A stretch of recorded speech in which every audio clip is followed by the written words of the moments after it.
면서 뭔가 좀 내가 달리고 있구나 이런 느낌이 들지만 정작 중요한 코너에서는 그 느낌이 그대로 들어가 가지고 사실 제어가 안 돼요. 잘 그런 느낌들도 좀 있었죠. 하지만 이 또 장점,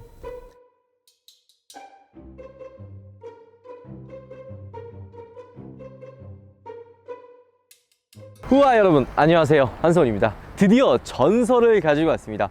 와, 제가 정말 찍어보고 싶었던 차가 바로 이 옆에 있는 제네시스 쿠페예요. 자동차를 이제 지금 입문한 20대 초반 소비자분들이라면 제네시스 쿠페가 도대체 뭐지? 제네시스라고 한다면은 지금 나온 뭐 G70, G80, GB80을 떠올리시는 분들이 정말 많을 거예요. 1세대 BH 제네시스를 한번 여러분들께 보여드렸었죠. 그때 같이 개발이 돼서 나왔던 차가 바로 이 제네시스 쿠페입니다. 이 차량 역시도 우리 제 이제 중학교 불알 친구인 우리 대진이가 또 한번 구해줬습니다. 요거 이 친구도 유튜브를 해요. 이렇게 궁금하신 분들은 채널 가셔서 보셔도 아주 좋을 것 같다는 생각이 듭니다. 진짜 저의 20대 초반의 추억을 함께 했던 그런 차량이라고 보시면 되는데요. 진짜 30대 중반이라니 정말 너무 슬프네요. 근데 진짜 모트라인 영상 보니까 40대 초반 이 새끼들.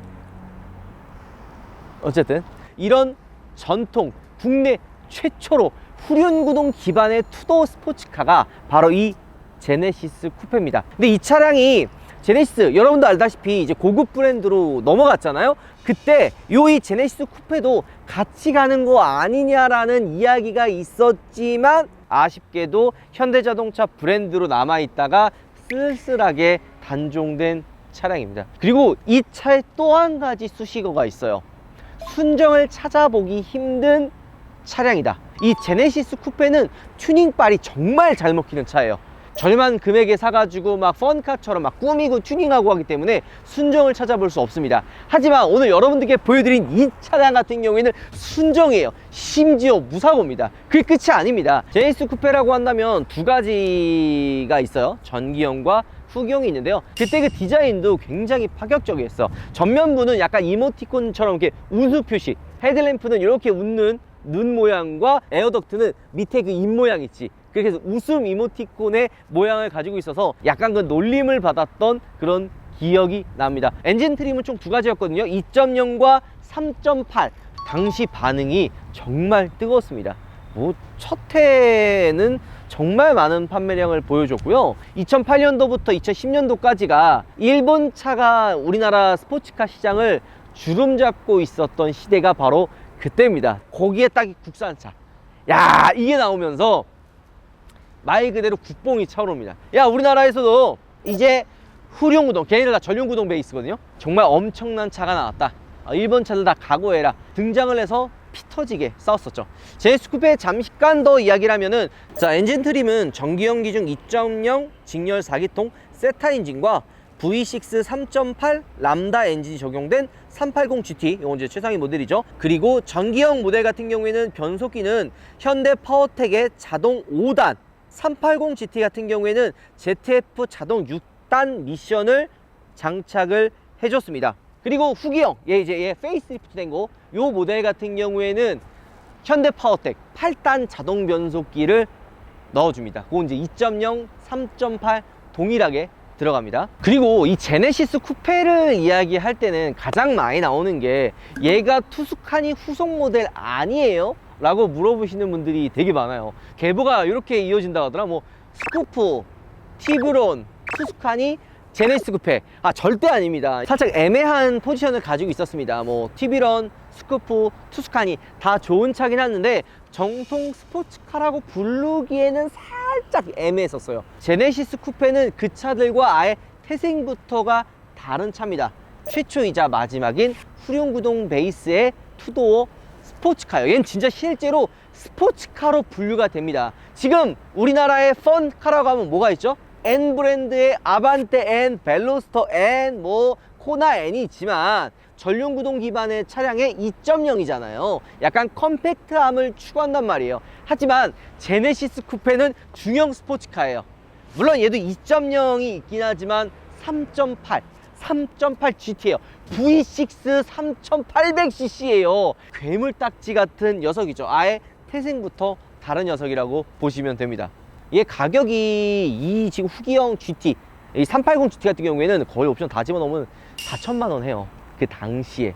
왜 이렇게 비싸? 이게 말이 돼? 라고 생각할 수가 있습니다. 하지만 당시에 출시했었던 이 차량의 경쟁 모델이 뭐 쉐보레 카마로, 뭐 포드 머스탱, 인피니티 G37과 비교를 한다면 거의 반값에 살 수 있는 금액이기 때문에 가성비가 정말 좋았어요. 마력이요 무려 303마력에 36토크지만 얘를 고급류 세팅, 그러니까 고급류를 만약에 넣어주잖아요. 그러면 350마력에 40토크까지 올라갑니다. 제로백이 5.9초예요. 근데 여기 이제 그 고급류를 만약에 넣어준다 그러면 제로백도 더 줄어들어요. 진짜 이 제네시스 쿠페로 이야기를 하면은 하루 왼종일 이야기할 수 있을 정도로 정말 추억이 많아요. 아마 이 당시 20대 초반에 많은 젊은이들이 요 차가 드림카였어요. 요거랑 요거보다 조금 더 밑에 포르테 쿱, 그것도 요거지. 물론 걔는 스포츠카라고 하긴 애매하지만 얼마나 예뻐요. 포르테가 또 좀 잘 나왔어요. 거기에 쿠페 문짝 2개. 야 진짜 추억이다. 그리고 이제 얘가 전기형 같은 경우에는 웃는 이모티콘을 가지고 있잖아요. 그래서 이제 많은 오너분들이 저게 뭐냐, 무슨 웃고 있냐, 비웃는다. 일본 차가 이 현대자동차에서 스포츠카 나왔다가 비웃는 모습을 하고 있다라고 이렇게 비아냥거렸지만 전 디자인 나쁘지 않았거든요. 특히 이제 전면부도 좀 슬림하면서 깔끔한 디자인, 테일램프도 괜찮고 이게 전체적인 디자인이 나쁘지 않았는데요. 이 후경을 딱 보면서 얘기가 달라졌어요. 후경이 더 이쁘다. 근데 이 후경도 뭐라고 놀렸는지 알아요 혹시? 이 맥이 닮았다 그래가지고 맥이라고 했는데 실제로 보면은 굉장히 예뻐요. 이 전면부의 디자인도 그렇고 본넷에 보면 여기 에어덕트가 있는데 여기 좀 막혀 있어요. 막혀 있죠. 근데 테스트카로 돌아다녔던 신형 제네시스 후기형 모델 같은 경우에는 뚫려 있었습니다. 여기랑 이 인테이크 이 부분이 지금 다 막혀 있거든요. 이쪽이 원래 이쪽이 뚫려 있어요. 그래서 요게 그 출시 당시 전에는 다운포스, 그 다음에 뭐 공력 성능 이런 게 되게 좋아진다라고 했는데 정작 양산형에는 이게 막혀서 나왔어요. 그래서 이제 관계자분들에게 만날 기회가 있어서 한번 물어봤는데 왜 이걸 막아놨냐 라고 이야기를 했더니 뭐 여러 가지가 있대요. 뭐 카더라이긴 합니다. 그 안전상 문제도 있죠. 안전상 문제는 이제 내구성, 뭐 물이 이제 보통 비가 오거나 그러면은 물이 이렇게 들어가잖아요. 그럴 때를 이제 대비해서 어쩔 수 없이 이제 닫아놨다고 하는데 관계자분들은 이 정도 제네시스 쿠페를 타시는 분들이라면 요걸 막아놔도 튜닝을 통해서 뚫을 줄 알았대요. 물론 이거 뚫는 분들도 있어요. 뚫어 놓으신 분들도 있는데 이거 뚫으면 보증 안 되잖아. 자, 그리고 여기 지금 현대마크가 달려 있었죠. 근데 제네시스 쿠페 오너분들이 가장 많이 튜닝했던 게 뭔지 알아요? 이 현대마크 떼고 제네시스 마크. 제일 많이 했어요. 근데 의외로 잘 어울렸어. 근데 이게 이게 안 맞잖아. 잘 안 맞거든. 근데 요거 막 튜닝해가지고 현대마크 떼고 제네시스 마크를 가장 많이 달았죠. 요 튜닝 했던 게 기억이 나네요. 요게 진짜 엔진에 대해서 할 말이 너무 많아요. 이 GDI 3.8 GDI 엔진인데 이 옛날에 제네시스 쿠페 같은 경우에는 옛날에도 그 튜닝이 정말 잘 돼 있었어요. 지금은 이제 없어졌지만 얘가 지금 V6잖아요. 요거 위에 엔진이 하나 더 있는 거 알아요, 여러분들? V8 5.0 타우 엔진. 요거는 그때 그 제네시스 프라다 때도 뭐 한정판으로 이렇게 해가지고 뭐 얘기 나왔었고 뭐 이 제네시스 쿠페도 뭐 이렇게 나온다라고 했는데 5000cc예요. V8 계통입니다. 그거 뭐 그 엔진 여기다 막 얹는다, 막 튜닝한다, 막 이런 이야기가 있었고 그 옛날에 이제 탑기어 코리아에서도 이제 에디션 같이 하나를 만들어서 이제 랩핑을 통해서 만들어 놨는데 그만큼 튜닝빨이 정말 잘 먹히는 차 중에 하나네요. 이런 명차를 또 이렇게 여러분들께 보여드릴 수 있어서 정말 영광입니다. 자, 브레이크는 브렘보가 끼워져 있고요. 이것도 진짜 할 말 많아요. 근데 요거 자세한 얘기는 제가 이제 주행을 하면서 여러분들께 이야기를 해드리고요. 이 라인이 진짜 이쁘지 않아요? 지금 봐도 정말 스포츠카다. 코나 N, 아반떼 N, 벨로스터 N 뭐 이런 차들이 완성도는 높겠지만 감성적인 측면에서 진짜 무시할 수 없는 차입니다. 근데 제가 또 한 번 더 얘기하겠지만 이걸 왜 단종을 시켰는지 뭐 단종시킨 이유가 있겠죠. 안 팔렸기 때문이긴 한데 어쨌든 라인도 굉장히 예쁘고요. 얘가 380 GT 3.8 가장 최상위 모델이에요. GTR이라는 단어가 붙는데 14년식입니다. 요게 이제 퍼포먼스 패키지라는 게 들어가는데요. 이 제네시스 쿠페가 처음 나왔을 때 가장 아쉽다고 이야기 나왔던 게 서스펜션의 세팅이에요. 후륜구동의 가장 큰 재미가 이 뒤에가 미끄러질 만한 요런 느낌이거든요. 차가 나를 가지고 논다. 그리고 반대로 나도 차를 가지고 놀 수 있는 느낌. 그게 그 후륜구동의 매력이에요.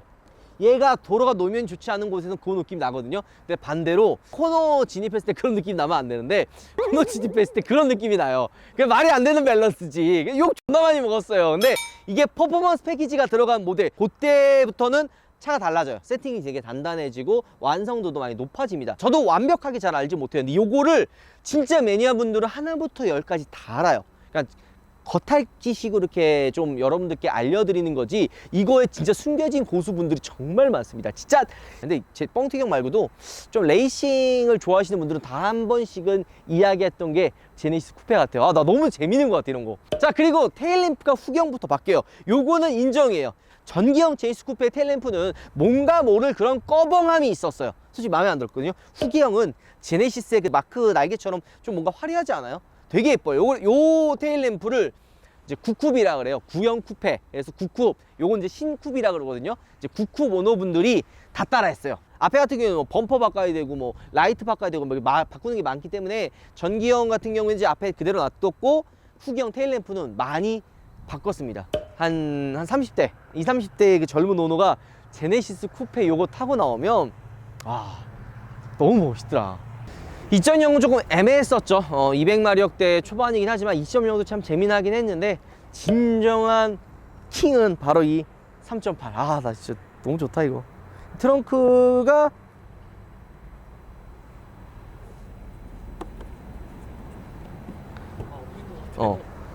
없어요. 안에서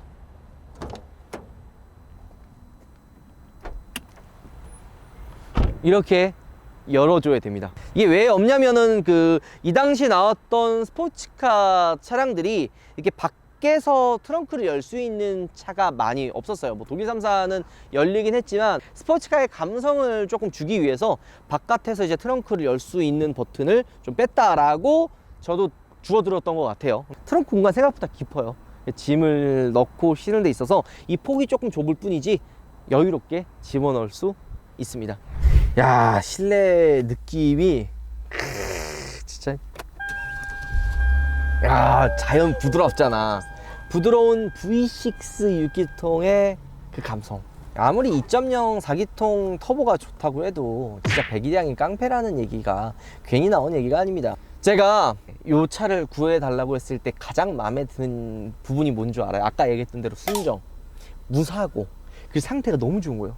얘가 2014년식에 지금 7만 킬로 정도 딱 탔거든요. 근데 막 가죽 상태라든지, 그리고 뭐 위에 대시보드 뭐 이런 부분, 핸들이라든지 요거 좀 연식이 좀 지난 거나 좀 관리 안 되면 막 까지고 해지고 이러는데요. 그런 느낌이 없어요. 그냥 진짜 새 차 느낌, 새 차까지는 아니더라도 한 3년 정도 탄 듯한 그런 차의 느낌이 듭니다. 옛날에 얘가 한 4,000원이 넘었어요. 4천만 원이 넘기 때문에 쉽게 살 수 없는 금액이었지만 얘랑 경쟁하는 모델에 비해서는 가성비가 상당히 훌륭했고요. 여기 보면은 디자인도 심플해요. 물론 요즘 나왔던 이제 디스플레이, 요즘 나오는 현대차들 보면 디스플레이가 커지잖아요. 10인치 이상 커다란 대형 디스플레이가 들어가는데 요 당시에는 그거는 들어가지 않아요. 여기 보면 터치도 안 되고 좀 아쉬운 디스플레이긴 하지만 달리는 스포츠카에 그런 게 뭐가 필요했겠습니까? 그냥 깔끔한 실내 인테리어 하나면 다 끝났었죠. 패들 시프트도 들어가 있어요. 근데 살짝 아쉬운 부분은 좀 그런 게 있어요. 스포츠카의 느낌이 나는 부분도 있어요. 여기 보면 오일 게이지나 이런 게이지들이 순정 상태로 이렇게 좀 깔끔하게 들어가 있죠. 이런 부분은 좀 스포츠카의 느낌이 나지만 그 외쪽으로는 약간 그냥 일반 제네시스의 느낌도 많이 나서 그런 부분은 조금은 아쉬웠어요. 핸들 디자인도 요거 좀 아쉽잖아요. 너무 투박해. 그래도 뭐 어때, 제네시스 쿠페인데. 아이 진짜 뭐 알아 니네들?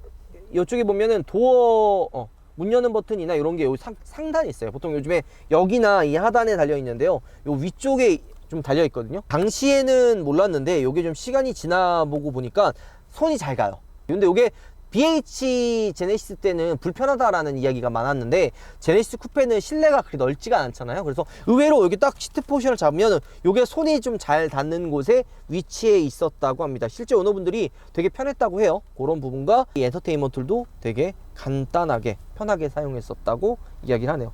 그리고 제네시스 쿠페의 가장 큰 장점이 바로 여기 있습니다. 뒤에 사람을 태울 수가 있어요. 한번 직접 보여드리도록 하죠. 자, 이렇게 뒤에 사람을 태울 수가 있습니다. 이런 식으로. 제가 키가 커요. 여러분들 제가 모르겠지만 진짜 거짓말이 아니라 제 옆에 180인 친구랑 같이 앉아도 앉은 키는 비슷합니다. 그래서 많이 좁아 보이는데요? 이렇게 하면 돼요. 어때요? 좁아 보여요? 근데 이게 되게 중요한 게 뭔지 알아요? 이게 그래도 사람을 태울 수 사람을 태울 수 있다는 것 자체가 겁나 큽니다. 제가 이런 얘기 하죠. 여자친구랑만 둘만 타면 안 돼요. 이게 뒤에 그래도 사람을 태울 수 있는 그런 공간이 있다는 게 굉장히 큰 축복입니다. 토끼, 쥐, 도베르만. 요즘에 누가 방향제를 한 개씩 삽니까? 각각 한 개씩 구매하느라고 수고 많으셨습니다. 한 개씩 사면은 84,000원이지만 세 개를 묶어서 사면 59,000원. 할인에 할인. 게다가 리필 캣이 두 개가 더 증정이 된다고? 뭐라고? 우파물에서만 한다고? 우파물에서 매달 다양한 이벤트를 진행하오니 많은 관심 부탁드려요. 지금 우파물에서 만나보세요. 역시 우파물이야. 뒷좌석 어때요? 아유, 역시 우리 세균맨이 키가 작아가지고 잘 어울리네. 편하나요? 쉽지 않은데요? 내가 앉은 키가 크다는 거 좀 느끼지 않아요? 난 되게 힘들지. 너무 예쁘다. 계기판, 이 당시 계기판 요거는 이제 YF 소나타 때 들어갔던, 그러니까 전체적인 느낌이 뭐 YF 패밀리룩이 좀 많이 들어가 있긴 하죠. 근데 차 자체가 근데 상태가 좋다고 느껴지는 게, 보통 이렇게 좀 연식이 된 차들 타면 실내 탔을 때 쾌쾌한 냄새 나잖아요. 그리고 좀 약간 잡소리도 많이 나고. 되게 쨍쨍한데요? 쨍쨍해. 신기하다. 그리고 이 제네시스 쿠페가 처음 출시됐던 때가 2008년도잖아요. 2008년도, 2011년도 이때가 아까 잠깐 얘기했던 것처럼 일본 차가 우리나라 스포츠카 시장, 드래그, 뭐 롤링, 요때 그 주름 잡았던 시기거든요. 그러니까 막 한일전 이런 느낌도 사실 있었다? 말하면 좀 웃기긴 한데, 그 일본차 오너분들의 그 프라이드가 엄청났어요. 막 매핑 막 이렇게 해놓고, 막 ECU 튜닝 해놓고, 내 거 막 흑백이 돼가지고 막 골뱅이 이만한 거 집어넣고, 막 내 차는 달라, 내 차는 막 500마력 세팅이야 말인데, 거기에 제네시스 쿠페 딱 등장해가지고, 물론 순정은 상대가 안 됐는데, 이게 380 GT 같은 경우에는 순정 상태로도 이렇게 맞붙어도 막 밀리거나 그러진 않았어요. 근데 얘도 약간 서스펜션 튜닝도 하고, 흑백이만 해도 웬만한 스포츠카는 냄새도 막, 얘 뒷공문이 막 냄새만 맡고 다녀요. 일본 차들 얘랑 제일 많이 경쟁했던 게, 닛산 이제 그 370Z 흑백이랑 ECU 튜닝한 애랑 인피니티 G37, 그 다음에 G35 요거랑 경쟁을 많이 했었던 차죠. 옛날에 전설적인 짤이 있어요. 얘 9쿱에 380에 그 엔진이랑 튜닝 다 해놓고서는 그 코닉스의 그 인천에서 그 드래그 했던 그거 있는데, 너 몰라? 얘 무리젤라고랑 경쟁하고. 그래서 뉴스 나왔었지. 그런 거 다 구속. 저 안 갔어요. 저 안 갔어요. 가신 것 같은데. 안 갔어요. 그분들 저기 그 신호 저거 내가 뉴스를 봤어. 확실한 건 아니에요. 확실한 건 뉴스에서 저 신호등 저거 막 조작해가지고 빨간불로 못 들어오게 한 다음에 막 드래그레 있어다 싹 다 걸려가지고 나 구속. 차 압수. 다들 열정이 엄청난. 진짜 그 당시에 약간 매드맥스. 매드맥스 그 느낌이야. 사람들이 빠구가 없어요. 막 차 걸고 막 드래그 막 막 돈 막 올려. 아닐 수도 있습니다. 제 뇌피셜일 수도 있는데 진짜 재밌었어요. 그 당시 동탄에 용서고속도로 있어요. 지금 이제 통행량이 많았는데 2011년도, 12년도 그때는 그게 통행량이 이렇게 많지가 않았거든요. 그때 전 달리지 않았어요. 그때는 달리진 않았는데 재밌었죠.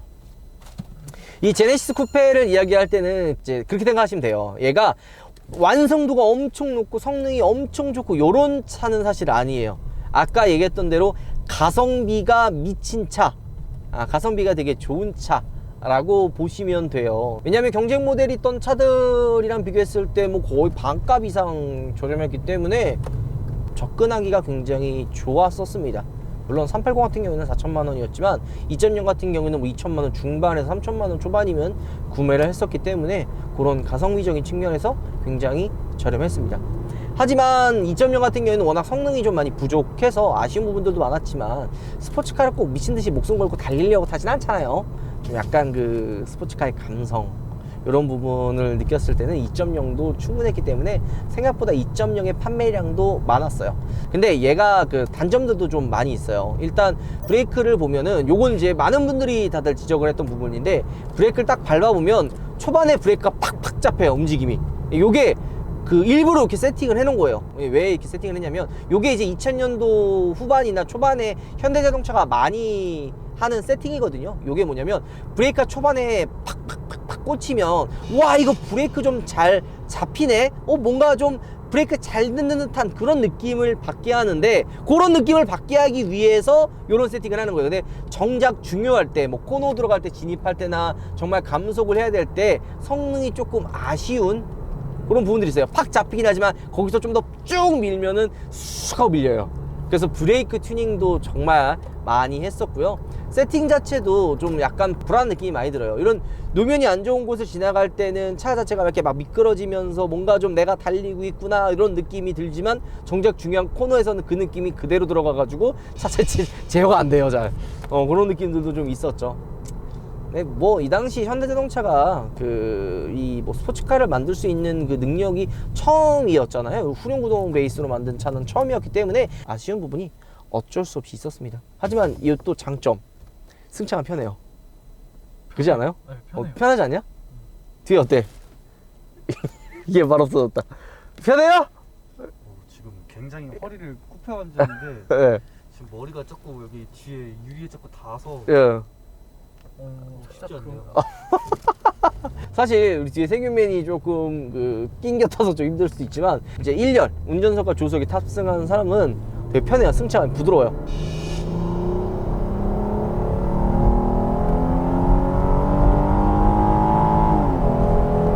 야 미쳤다 진짜. 브레이크 밀리잖아. 밀리지. 성능은 엄청난데 거기에 브레이크가 좀 밀려요. 근데 배기음 되지. 순정이야 순정. 좋네요. 야 이거 5.9초. 근데 물론 얘가 지금 고급류 세팅이 안 돼서 가지고 뭐 6초대가 나올 수도 있지만, 고급류 세팅하면 제로백 5초 9초 5.9초. 이 감성이 진짜 이 감성이 진짜 쉽지 않아요, 여러분들. 움직임도 경쾌하고, 물론 약간 얘 타면은 세단의 느낌이 나요. 요거 단종시키고 나왔던 거라 하긴 그렇지만, 요거 이제 이어서 등장했던 게 스팅어 G70이라고도 할 수 있죠. 재밌다 지금 타도. 저도 그때 당시 이 차를 너무 사고 싶었었는데, 아까 브레이크 부분 얘기하셨던 게 처음으로 이제 브레이크 튜닝을 알았고, 거기에서 유명한 게 브렘보라는 맞아. 거를 처음 알았었어요. 이때 당시가 약간 모터스포츠의 꽃이라고도 할 수 있었어요. 정말 재밌었다 진짜. 맞아요. 너무 재밌었는데. 사고 난 차량들 보면은 다 약간 젠쿱이 많았던 것 같아요. 프로테쿠, 뭐 젠쿠, 맞아요. 투스카니. 네. 이때 그 차주들의 약간 차부심이라 그러지, 그게 달았었던 때지. 네, 좀 아쉬운 부분들도 많이 있어요. 처음 만든 제네시스 쿠페 차량이다 보니까 살짝 밸런스적인 측면에서도 그렇고 아쉬운 부분들도 많았지만 충분히 매력적인 차라는 생각이 듭니다. 자, 내려가서 마무리 한번 해보도록 하죠. 진짜 매력적인 차를 진짜 오랜만에 한번 타봤네요. 네, 이 제네시스 쿠페를 타니까 이 차도 재밌지만 20대 때 추억으로 돌아가는 듯한 그런 그리운 느낌이네요. 난 진짜 내가 평생 20대인 줄 알았어. 근데 정신 차려보니까 30대 중반이네요. 제네시스 쿠페 이 광고 때 나왔던 그 멘트가 하나 있어요. 혹시 여러분들 기억이 나세요? 인생은 짧다. 진짜 존나 맞는 말 같아요.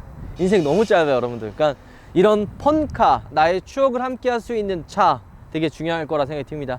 20대 때 나와 함께 했었던, 내 추억과 함께 만들어줬던 이 제네시스 쿠페가 이렇게 이제 단종이 되고 이렇게 세월 속에 묻히는 거 보니까 추억도 많이 나네요. 자, 그러면 왜 이렇게 제네시스 쿠페가 단종이 되었을까요? 아쉬운 부분은 현대에서는 아직 펀카를 만들 수 있는 그런 기술력과 경험이 없었기 때문에 조금 아쉬웠던 것 같아요. 지금 세팅이나 이런 부분을 보면 아쉬운 부분들이 굉장히 많죠. 근데 만약에 가정이긴 하지만 N 브랜드와 제네시스 쿠페가 합쳐졌다면 어땠을 것 같아? 미친 괴물이 나왔을 거야. 야, 순서가 좀 잘못됐어요. 이 제네시스 쿠페를 받아들이기에는 우리나라 소비자들이 아직 너무 좀 멀었던 그런 차가 아니었나 생각이 듭니다. 지금 만약에 아반떼 N 같은 그런 N과 제네시스 쿠페가 함께 합쳐졌다면 정말 말도 안 되는 괴물이 나왔을 것 같다는 생각이 듭니다. 너무 재밌었을 것 같아요. 한 대 사고 싶다. 그래서 이 제네시스 쿠페 후속작에 대한 이야기들이 되게 많았었습니다. 2016년도에 미국 법인에서 이런 이야기가 나왔어요. 제네시스 쿠페 후속작이 나온다.